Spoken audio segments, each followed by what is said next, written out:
রহমাতুল্লাহি ওয়া বারাকাতুহু। আমি সুমাইয়া খাতুন বরিশালী জুমা মসজিদ পীর আবু বকর সিদ্দিকী রহমাতুল্লাহি আলাইহি ইসলামিক শিক্ষালয়ের মক্তবের ছাত্রী। আমি আপনাদের সামনে একটি বক্তব্য পেশ করছি। বক্তব্যের ভাষা হলো দ্বীনের জন্য মহিলাদের ত্যাগ ও অবদান।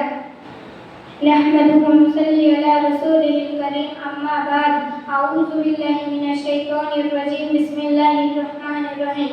ক্বালা আল্লাহু তাআলা ফিল কালামিল মাজিদ, আতুজাহিদুনা ফি সাবিলিল্লাহি বিআমওয়ালিকুম ওয়া আনফুসিকুম, যালিকুম খায়রুল লাকুম ইন কুনতুম তা'লামুন। সাদাকাল্লাহুল আযীম। সর্বপ্রথম আল্লাহর দরবারে সমস্ত প্রশংসা আদায় করি, যিনি আমাকে আপনাদের সামনে কিছু কথা বলার সুযোগ দিয়েছেন। সেই আল্লাহ তাআলার দরবারে শুকরিয়া আদায় করি। আর সবাই বলি আলহামদুলিল্লাহ, এবং সবাই বলি আলহামদুলিল্লাহ। ঠিক তারপরে জানাই হাজার হাজার দরুদ ও সালাম পরিবেশিত হোক যেই নবীকে সৃষ্টি না করিলে আমাকে আপনাকে তথা আরওয়ালা উম্মতকে সৃষ্টি করিতেন না।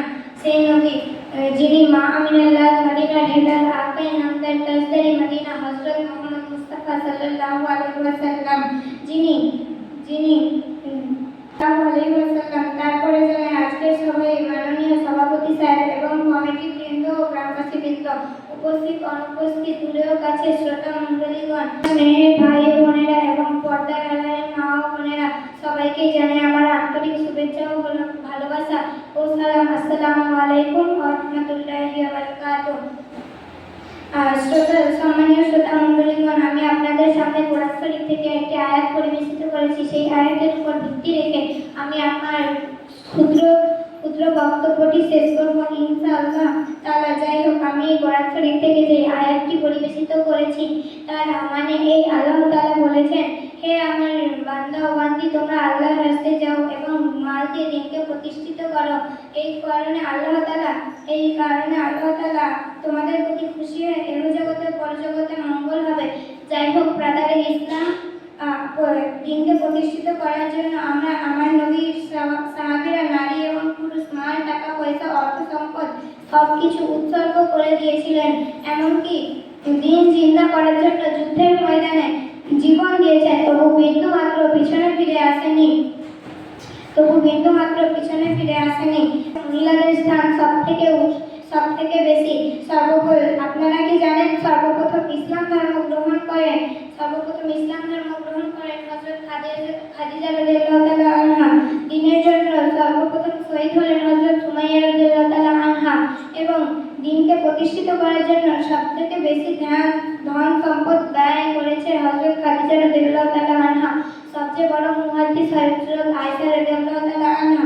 দ্বীনের জন্য সীমাহীন কষ্ট করেছেন হযরত আসিয়া রাদিয়াল্লাহু তাআলা আনহা, যিনি ফেরাউনের স্ত্রী। হে আমার মা ও বোনেরা, আপনারা শুনুন কতই না ত্যাগ করেছেন তারা। এক সময় আমার নবী সাল্লাল্লাহু আলাইহি ওয়াসাল্লাম যুদ্ধে যাচ্ছিলেন। তখন তার সামনে একটি মহিলা এসে বললেন, হে আল্লাহর নবী, আপনি আমার বাচ্চাটিকে নিয়ে যান। তখন আমার আল্লাহর নবী সাল্লাল্লাহু আলাইহি ওয়াসাল্লাম বললেন, হে বাচ্চা মা, তুমি আমার বাচ্চাটিকে কেন দিচ্ছ? তখন আমার আল্লাহর নবী বললেন, হে আমার আল্লাহর নবী, সবাই তো সবকিছুই দিয়েছে, আমি তো কিছুই দিতে পারিনি। তাই জন্য আপনি আমার বাচ্চাটিকে নিয়ে যান। যুদ্ধের ময়দানে যখন আপনার দিকে তীর আসবে, তখন আপনি আমার বাচ্চাটিকে ঢাল স্বরূপ ব্যবহার করবেন, যাতে আপনার গায়ে তীর না লেগে রক্ত না বার হয়। আরো বহু হাদিস শরীফ থেকে এসেছে, একজন মহিলা আরবের সবথেকে সুন্দরী তার মাথার চুলগুলি কেটে এনে আমার নবী সাল্লাল্লাহু আলাইহি ওয়াসাল্লামের কাছে দিলেন। আর নবী সাল্লাল্লাহু আলাইহি ওয়াসাল্লাম বললেন, হে আমার মাজান, তুমি তোমার চুলগুলি কেটে কেন এনেছো? তখন সেই মহিলা বললেন, হে আল্লাহর হাবিব,